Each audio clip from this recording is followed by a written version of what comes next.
Circle round for freedom, circle round for peace, for all of us in prison, circle for release, circle for the planet, circle for each soul, for the children of our children.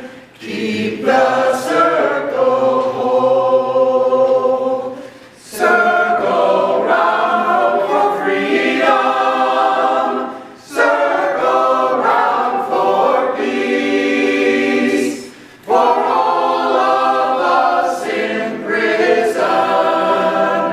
Circle for release, circle for the planet, circle for each soul, for the children of our children. Keep the circle whole.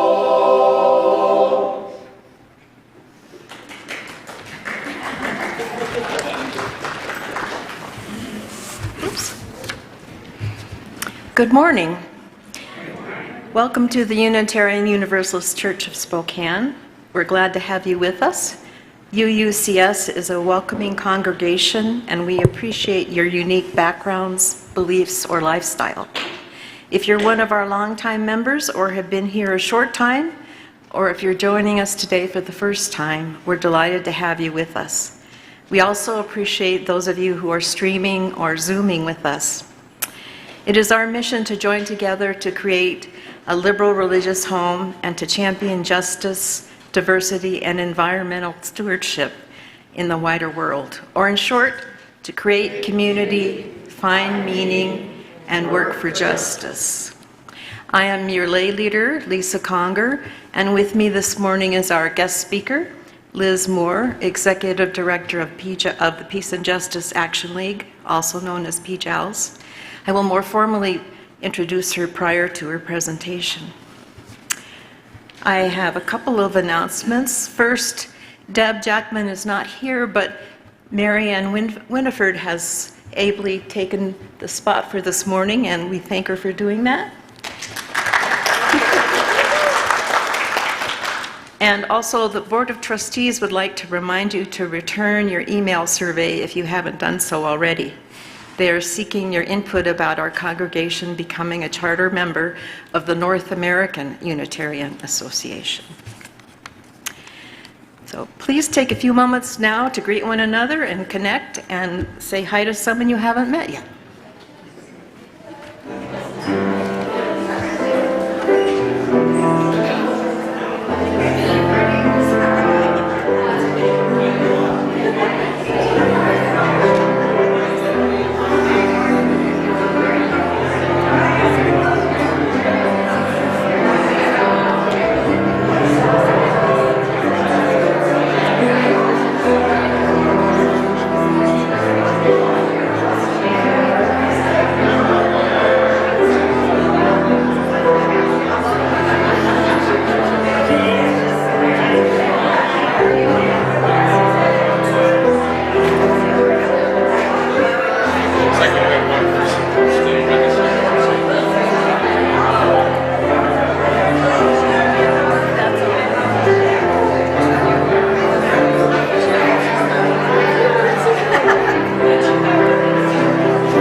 you. We'll have more time to greet one another and share our stories over coffee or tea after the service. We now turn from our informal greeting of one another to formally begin our service by lighting our chalice, the symbol of Unitarian Universalism, the symbol of our unity and solidarity, of our openness and inclusion, of our community and individual uniqueness. May this small flame be our offering of warmth to those who are cold and alone, and a light to those in darkness. May it be a flame that ignites justice in our world and a beacon of hope to those in need. And may it reflect at least a spark of truth wherever truth has been lost. Our opening reflection this morning is a poem I wrote in 2005, which I think speaks much to the themes of this morning's service. I was inspired by a piece of art I saw in a gallery showing art by visually impaired artists. This was an abstract piece that made me think of a washing machine with dominant colors of red, white, and blue. It will all come out in the wash. The white t-shirt of peace, the blue jeans of justice, and the red bandana of liberty tumble together in the wash of our world. What is being laundered? The t-shirt is old and thin, stained now with the sweat of protesters bearing heavy signs and banners. The jeans are torn at the knees, worn through from working in the community garden, and patched many times by calloused hands. The bandana is faded now, from miles of street marches protecting the head of a worker or wiping away tears from a tired face. Can we ever come clean? These colors are bleeding in the hot water of war and political turmoil, bleached by the media through endless spin cycles of permanent press. The machine gone urgently berserk. The control knobs click only to the right, while the detergent of false cheer clouds and dims these fabrics of hope. These are the clothes we take comfort and pride in, their holes made holy by our acts and by our allegiance to their ideals. Though they be tattered rags, we are called upon to wear them again and again until they are not simply garments hung out to dry, but prayer flags of truth and transformation.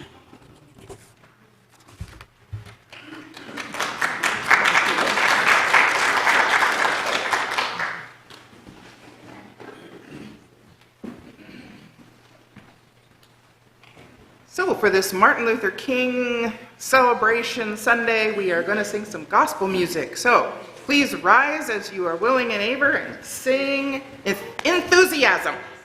Number 153, or it's up here.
Each time we gather as a congregation, there are always those who are with us in our minds and hearts, and who we want to wrap in our love and care. We kindle light this morning once again for all those suffering in Russia and the Ukraine. Let us share a moment in silence, embracing others who are here in our hearts this morning. You are welcome to say their names aloud as you are willing.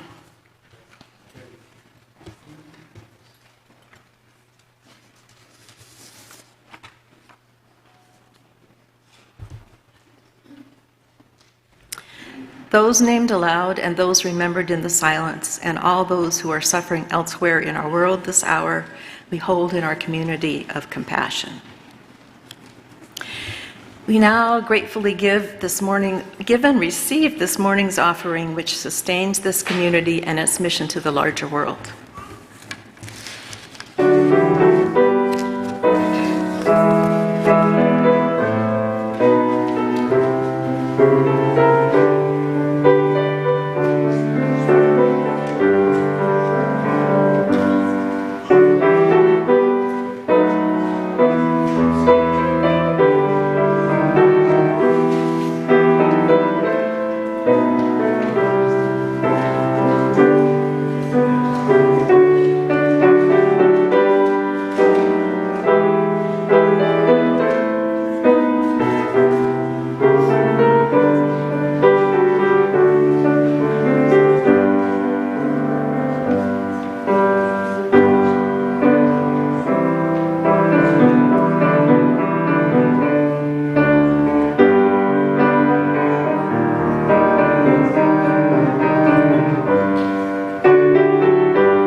Good morning. It's time for our story for all ages. So if you would like to join me up front, you are more than welcome to come sit here on the floor or on the chairs, or you can stay where you are.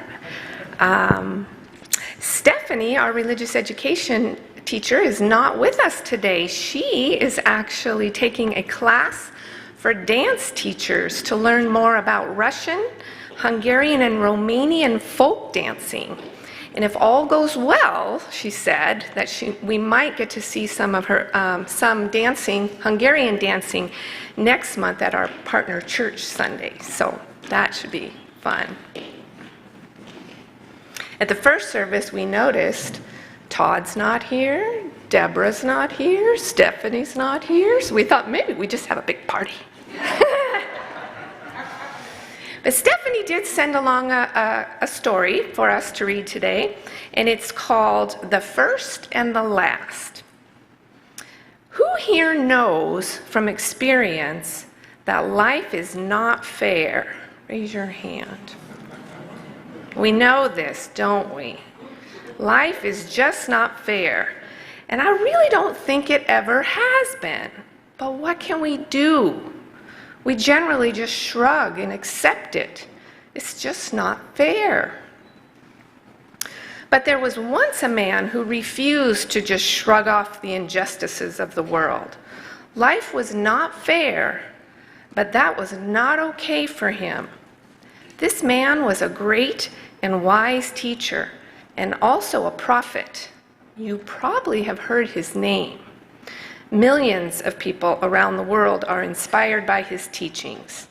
His name was Jesus. Jesus stood up and spoke out and fought for fairness and justice. In fact, he said something about this which is quite curious to me. He said, "The last shall be first, and the first shall be last." Yeah.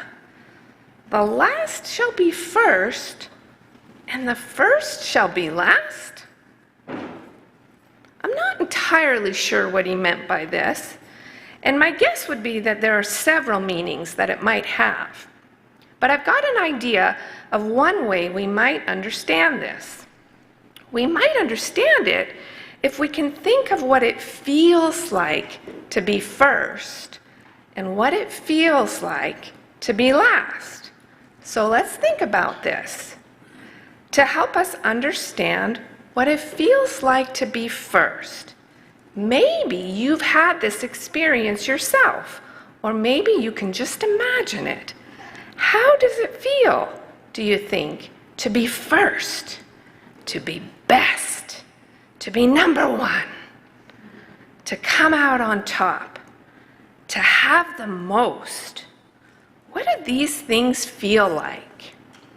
What do you think?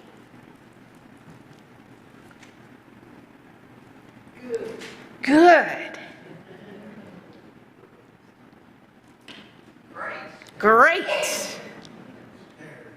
Scary. Okay.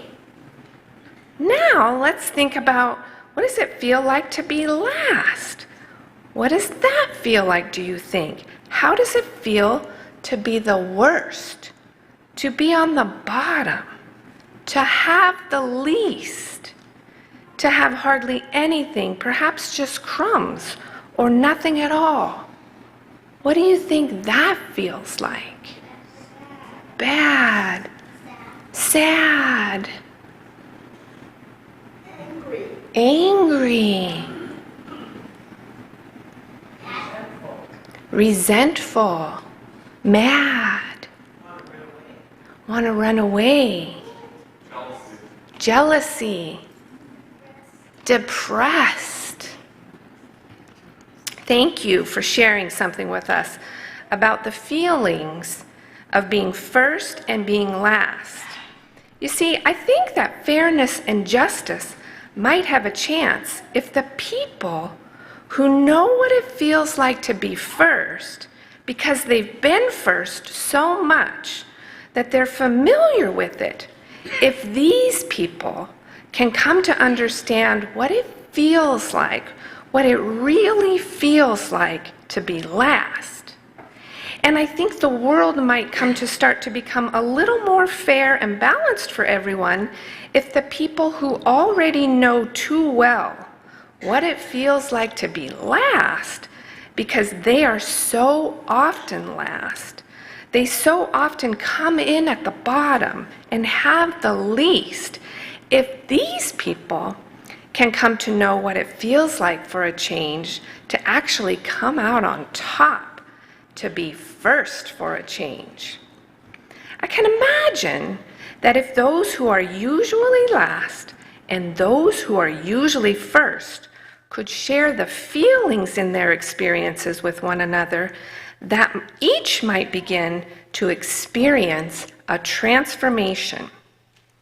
I believe that when we can share our feelings with one another in a way that is kind, and when we can listen to one another in trust and with compassion, that we can begin to transform one another on the inside.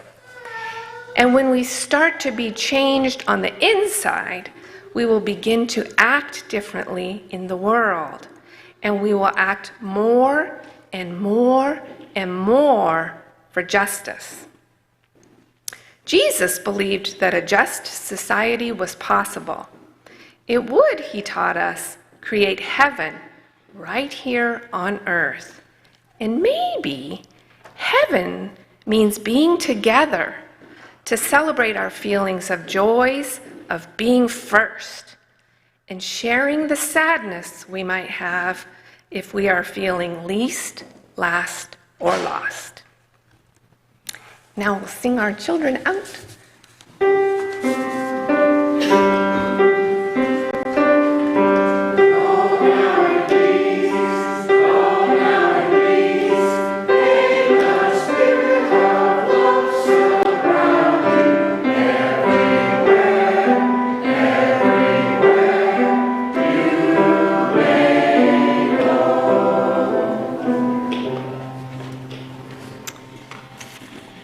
I invite you now to settle in for our time of meditation in words and silence. This meditation is adapted from Reverend Alice Naisman. Find a comfortable, receptive posture, close your eyes if you wish, and take in some deep breaths. Let us simply breathe together as we hold our hearts open. Breathing in as our hearts fill with compassion. Breathing out as we pray for healing in our world and in our lives. Breathing in, opening ourselves to the transforming power of love. Breathing out as we pray for peace in our world and in our lives. Breathing in as we hold hope in our hearts. Breathing out as we pray for justice in our world and in our lives. May we know our strength. May we be filled with courage. May our love flow from us into the world.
To all get free together by Chris Crass.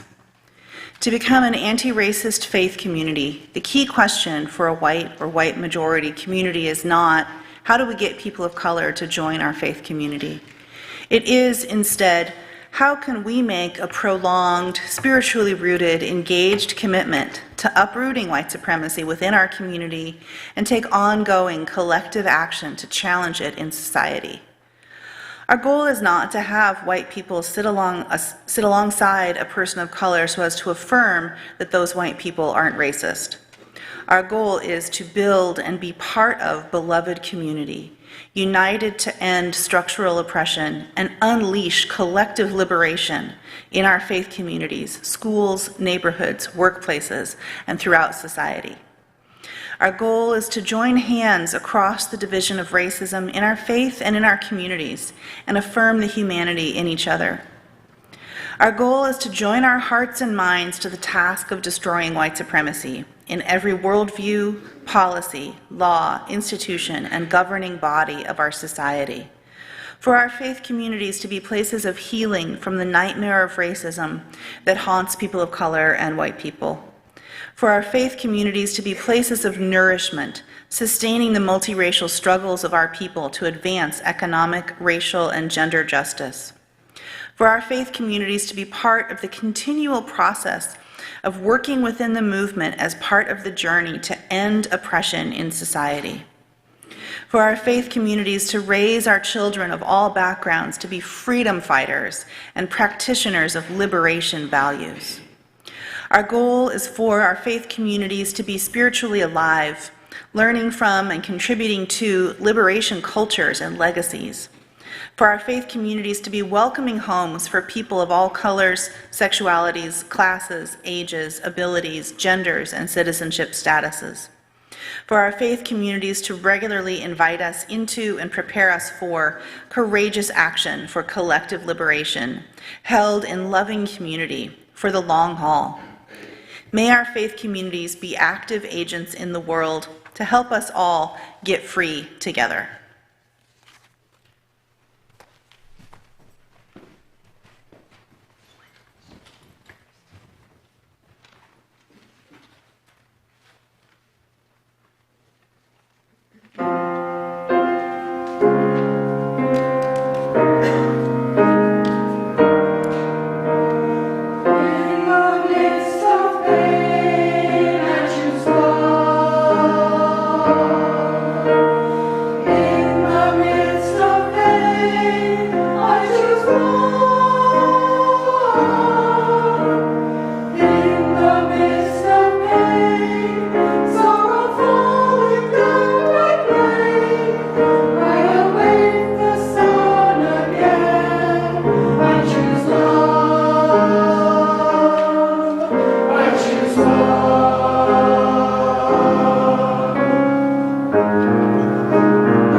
Liz Moore began her activism in PJALS youth group as a Deer Park High School student after looking up peace in the phone book.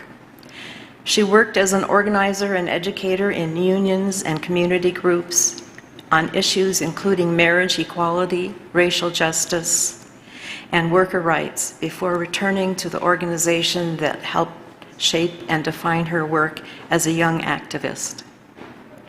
She is passionate about grassroots leadership development and supporting youth as leaders. In all that she does, Liz holds fast to the belief that everyday people have the power to build a just and nonviolent world. Welcome, Liz.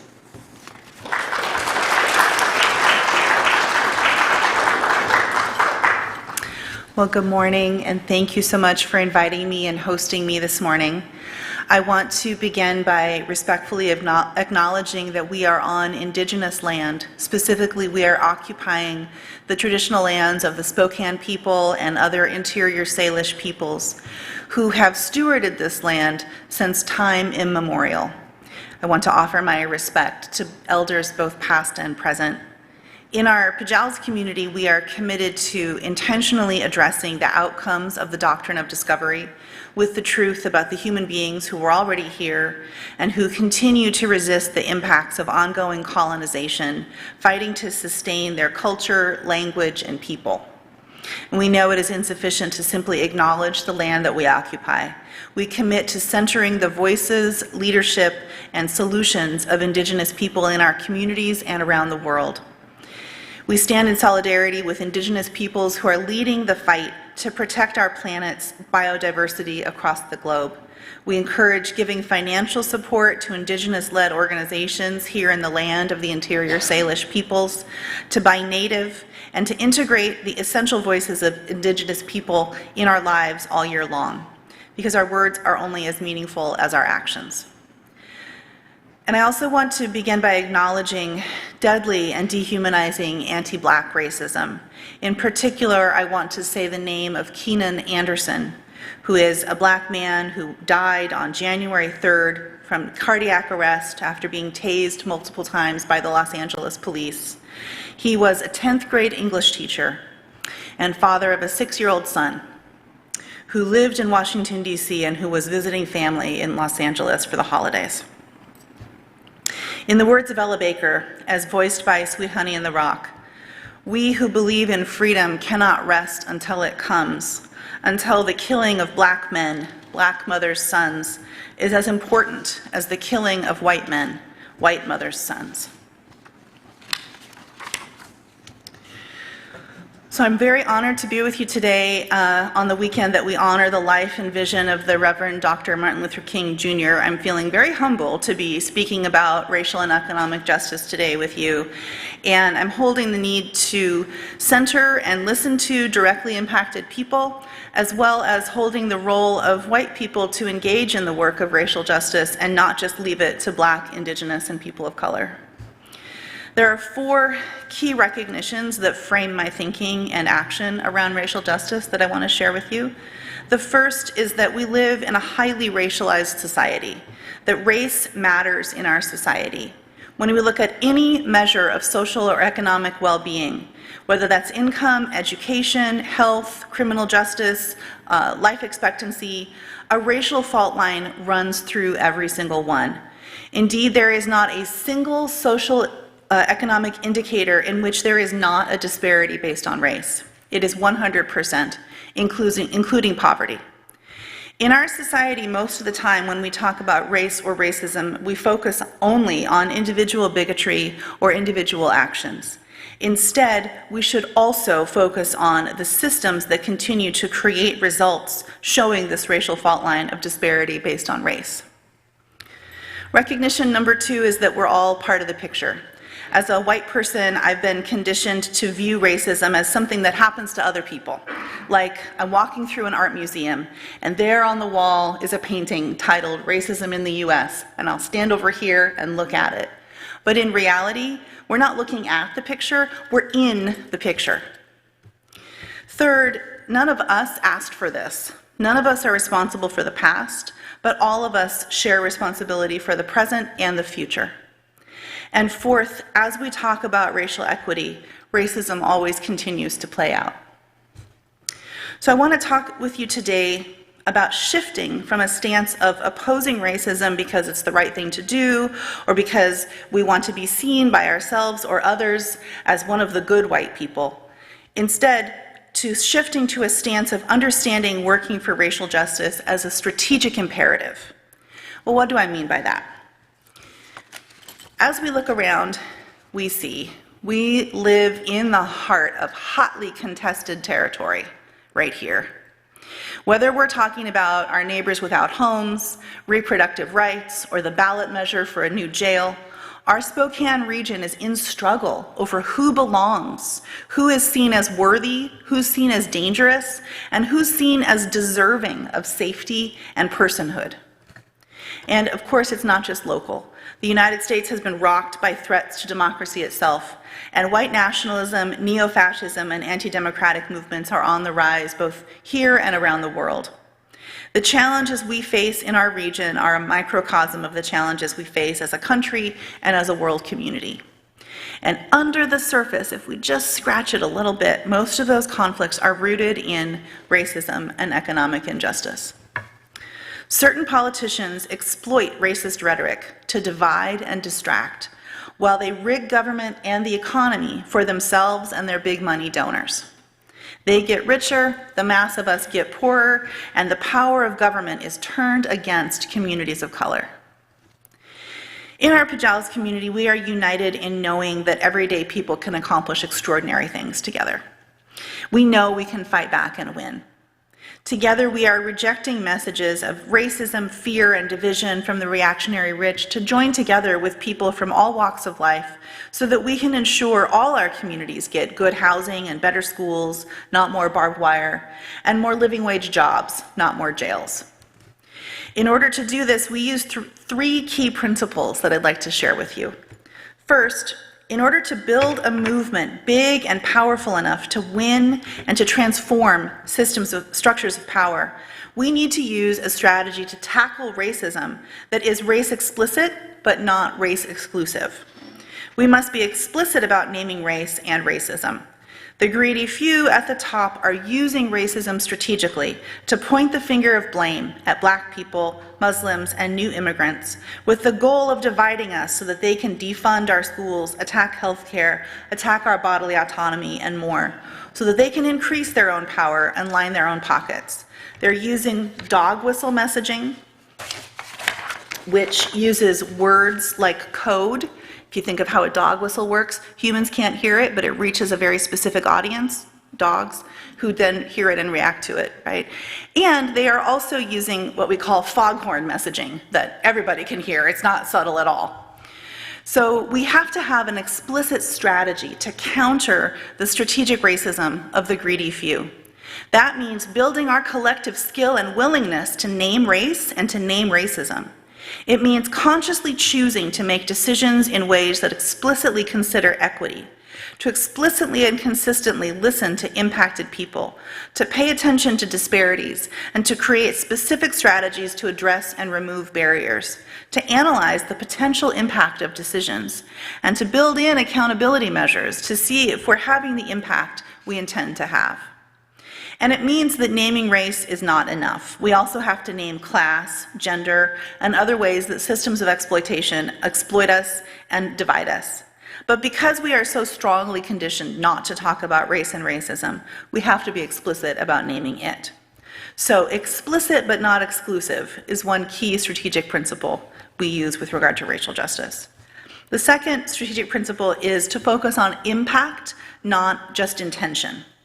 Focusing on impact allows us to deepen our understanding on how race and racism are actually playing out in situations despite good intentions. Systemic racism will continue to thrive regardless of the intention behind a policy or practice. It matters much more to address the impact on people and communities of color. A third strategic principle, and the one I want to focus on the most, is to tie our racial equity work to our mission or purpose, not just to morality. We know that organizations struggle to integrate racial equity into their work, and often the racial justice work can get lost if the only organizational push comes from a few people who believe it's the right thing to do. As we know, racism plays a role in every sector and every kind of setting. So in order to advance a race equity culture, we need to move beyond a few good intentions and connect racial equity work to our commitment to our organizational missions. We will not be successful unless we pursue racial equity. An easy example to understand this is to look at the Spokane School District. Their mission is educational excellence for everyone. But we can see that it is impossible to achieve educational excellence for everyone without addressing the institutional policies and practices that negatively impact students of color. It won't work. Similarly, our PJALS mission is to build a just and nonviolent world. And that mission is impossible to achieve without addressing the ways that institutional and structural racism create injustice and violence, without addressing the ways that racism manipulates support for war, without addressing the ways that racism manipulates support for new jails, without addressing the ways that racism manipulates support for funding, cutting taxes and funding military spending while leaving communities without resources. So in our PJALS community, we are committed to naming racial justice as a strategic imperative for our organization. The more we recognize and communicate how the reasons for centering racial justice are imperative for our mission, vision, and organizational values and strategies, the more critically important it feels to everyone in the organization at every level, and the more powerful we can be together, and therefore the more effective. Here's an example of how that works in practice. Our organizing priorities are based on member surveys and decided by our steering committee. And our priorities continue to be ending mass incarceration and systemic racism in our city, county, criminal legal system, countering white nationalism, and education for action on racial justice and grassroots organizing, and our Young Activist Leaders Program. And on that note, let me divert from the topic for just a moment to say that we are now hiring youth organizer interns for paid internships to participate in our Young Activist Leaders Program and then to also help run it and coordinate it. So if you know someone ages 15 to 22 who might be interested in putting their social justice passion into action with us, please check our website, peacejustice.org, or talk with me, and I'd love to share more information with you, because it's happening now. So back on topic, last year we launched a new program called Building, Organizing, Leadership Development, or BOLD, which is about advancing all of these organizational priorities at once. In BOLD, volunteers complete a 5-part academy on race and class, how race and class operate together, and effective ways to talk about them.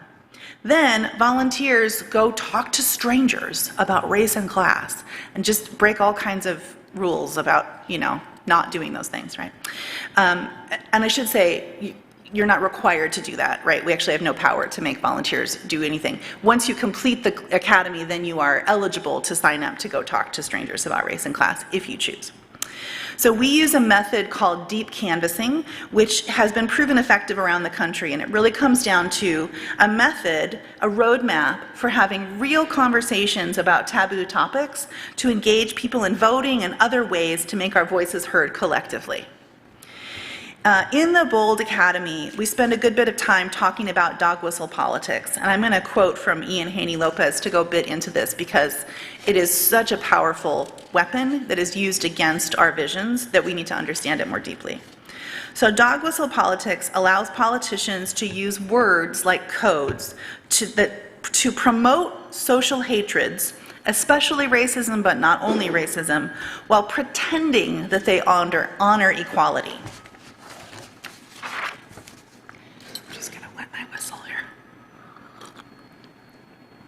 A common example of dog whistle racism that we hear both nationally and locally is to talk about criminals or crime, to play on anti-Black racist stereotypes that we hold because of the ways that we are conditioned to hold implicit racism. Dog whistle politics use racism and hate to manipulate support for political agendas that put us all at risk while turning the power of government against communities of color. Ian Haney Lopez explains it's essential to be explicit to counter dog whistle racism. And here's a bit of a quote from him. "Racial division is the most powerful weapon wielded by the right. Pretending not to notice that weapon guarantees defeat." And I'm just going to read that again because I think that's really important. "Racial division is the most powerful weapon wielded by the right. Pretending not to notice that weapon guarantees defeat." Take climate change. Koch Industries is the largest privately held petrochemical conglomerate in the United States, and their owners have led the fight to limit environmental protection laws. But how have they done so, especially during the Obama administration, which promised a new day for protecting the planet? The Koch brothers funded the Tea Party movement. Opposition to Obama built around fear of a black president and hysteria about Muslims, immigrants, and African Americans. In other words, the main tactic of the leading industrial polluters has been to fund racial anxiety and racist outrage. I'm going to say that again too. So that's the bottom line here. The main tactic of the leading industrial polluters has been to fund racial anxiety and racist outrage. If greedy elites can see clearly that racial division consistently defeats those of us demanding that the government work for people and the planet, shouldn't we?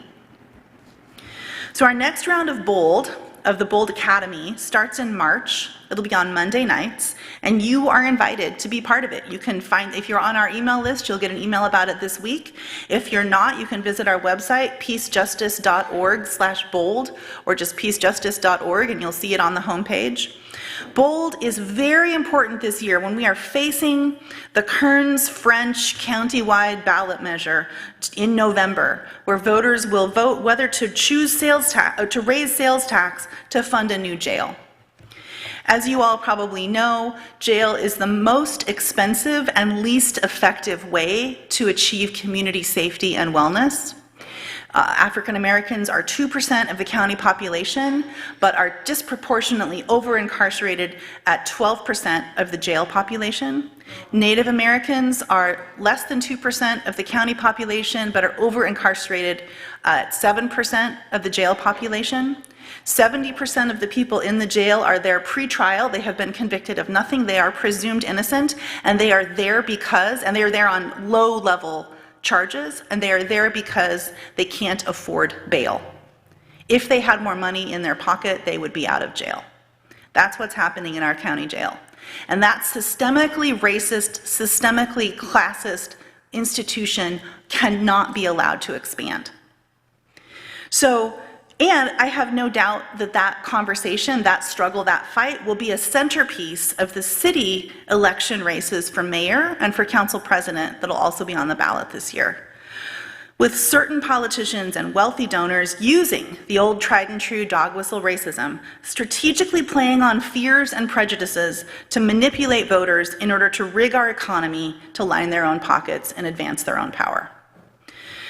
So, it's a particularly important year for us to organize in ways that are race explicit, not race exclusive, to look at impact, not intentions, and to understand that addressing racial justice is a strategic imperative if we want to have this community and this country work for everyone and not just for a few at the top. So I've shared 4 recognitions, 3 strategic principles, and a snapshot of our PJALS work. And finally, I'd like to share a few reflections from my own learning journey in my own anti-racist development. First, I learned the principle of relationship before task. In our dominant white supremacy culture, the norm is to focus on the task or the ask, getting the job done. What are the results? What are our deliverables? What can we measure this week, right? Before and without building any kind of relationship. If we use that approach in racial justice work, if we use that approach between PJALS and organizations based in communities of color, it's usually a form of extracting value, in the same way that mining extracts what's valuable and leaves behind nothing but toxicity. So relationship before task, both in terms of priority, what's more important, and in terms of just actual sequencing of events, is a shift from leading with asking people of color to join our projects, to instead showing up ourselves consistently when we see an opportunity or a request. It means not making our allyship conditional on how we are received. It means building a track record of being trustworthy before making the ask of a person of color to join our efforts. Second is an approach called conscious use of self that's been really important for me. This means discerning when it makes sense for me to speak or to take action and when it doesn't, based on my entire being, based on my social identities, based on my conditioning, based on how I have relationships with other people. It means learning, for example, how to hear feedback without defensiveness, but instead with actual curiosity.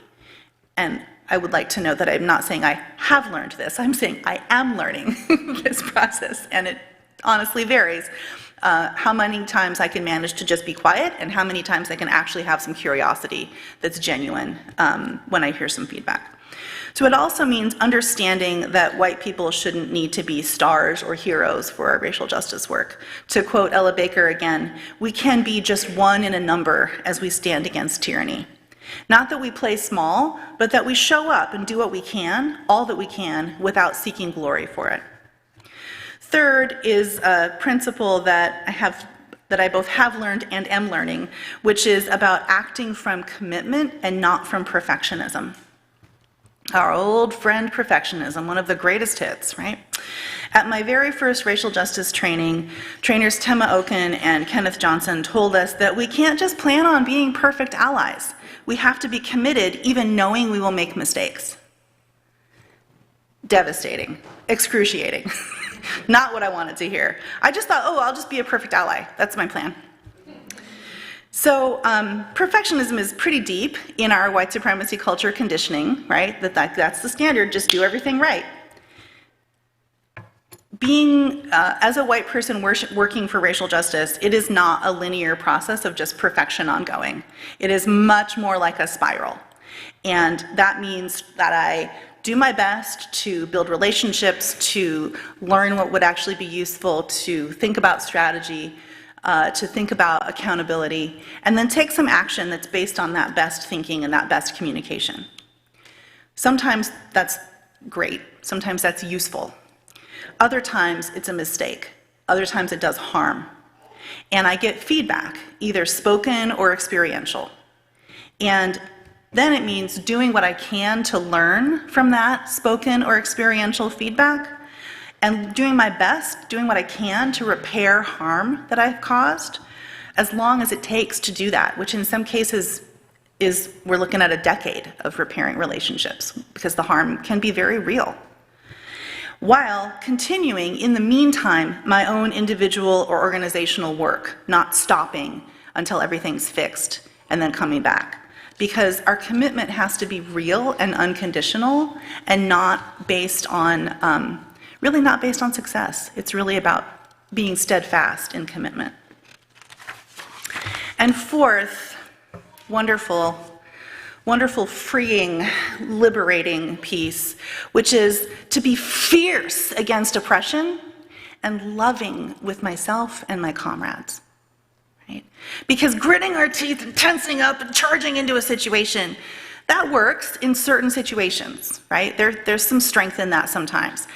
And we can also access ways of being that make learning easier, that make risk-taking easier, that create more internal spaciousness, that make real relationships easier, that help us show up with less shame when we make mistakes, that allow us more joy in our movement building. And what could be more strategic than that? So to close on that note, I want to share some words from Paul Kivel. We move towards healing, love, interdependence, and justice. Love yourself. Love your body. Love your sexuality, gender expression, and gender identity. Love your sexual orientation and those it leads you to. Value all forms of diversity. Recognize multiple truths. Act cooperatively. Don't proselytize. Be humble. Expand the possibilities. Reject duality. challenge hierarchy, withhold condemnation, honor alternative paths, let go, live harmoniously with nature, work for restorative and transformative justice, live simply, extend your circle of caring to all people, extend your circle of caring to all life, recognize the spirit in all things, use words responsibly, find joy and pleasure in your life, return the land to native peoples, live lightly in the world, align and move with the rhythm of the seasons. Remember that children are sacred. Remember that children are sacred. Align and move with the rhythm of the seasons. Live lightly in the world. Return the land to native peoples. Find pleasure and joy in your life. Use words responsibly. Recognize the spirit in all things. Extend your circle of caring to all life. Extend your circle of caring to all people. Live simply. Work for restorative and transformative justice. Live harmoniously with nature. Let go. Honor alternative paths. Withhold condemnation. Challenge hierarchy. Reject duality. Expand the possibilities. Be humble. Don't proselytize. Act cooperatively. Recognize multiple truths. Value all forms of diversity. Love your sexual orientation and those it leads you to. Love your sexuality, gender expression, and gender identity. Love your body. Love yourself. Thank you.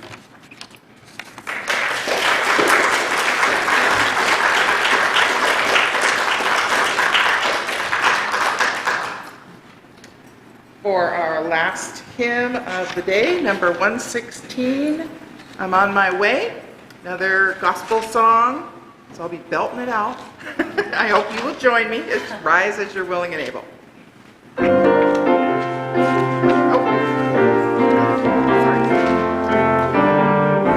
I'm on my way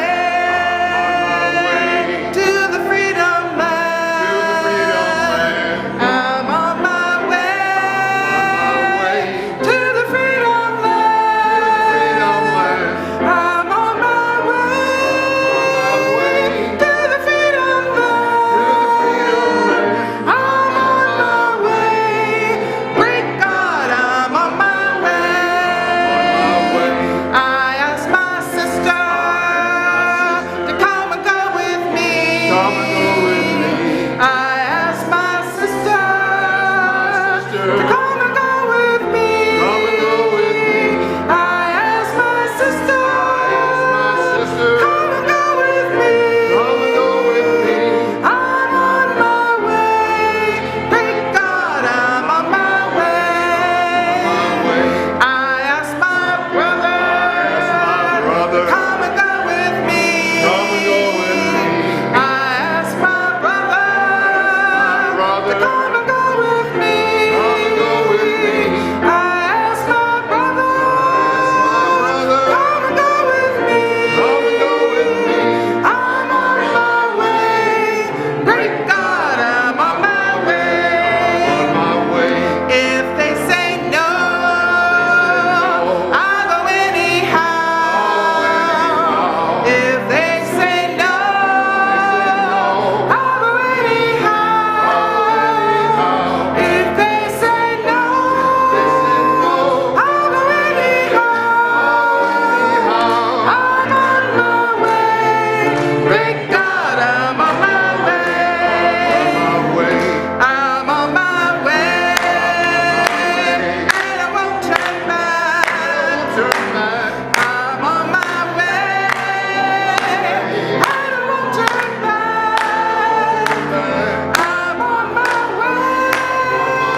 Our benediction today is by Jim McGaw.